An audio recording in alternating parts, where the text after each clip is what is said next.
આજે તો બનાવવાનું હતું ઉંબાડિયું, એટલે તેમાં ઉપયોગમાં આવતી 2 પ્રકારની પાપડી અને સકરિયા અને સાથે બટેટા પણ લઈ લીધા। તેમાં ઉપયોગમાં આવતી પેસ્ટ બનાવવા માટે લીલું લસણ, ધાણા, લીલી હળદર, આદુ, મરચાં આ બધી જ વસ્તુ લઈ લીધી। અને આ ઉંબાડિયાને આપણે દેશી રીતથી માટલામાં જ બનાવવાનું હતું, એટલે એક જૂનું માટલું પણ લઈ લીધું।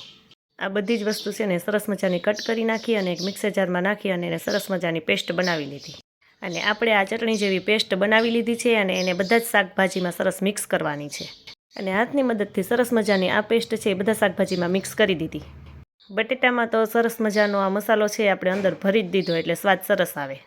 પછી માટલામાં નીચે સરગવાના પાન નાખી દીધા અને આ બધું જ શાકભાજી છે એમાં સરસ દબાવીને ભરી દીધું। બધું જ શાકભાજી સરસ મજાનું ભરાઈ ગયું એટલે આપણે એક વાટકો માટલાને ઢાંકી દીધો અને ફરતે લોટ લગાવી દીધો, એટલે વરાળ છે એ બહાર ન નીકળે અને શાકભાજી સરસ મજાનું ચડી જાય। આપણું આ ઉંબાડિયું ચડવા માંડ્યું છે। હવે મસ્ત મજાનું ઉંબાડિયું બનીને થઈ ગયું તૈયાર। પણ આ બનાવો છે કે નહીં કોમેન્ટમાં જરૂર કહેજો।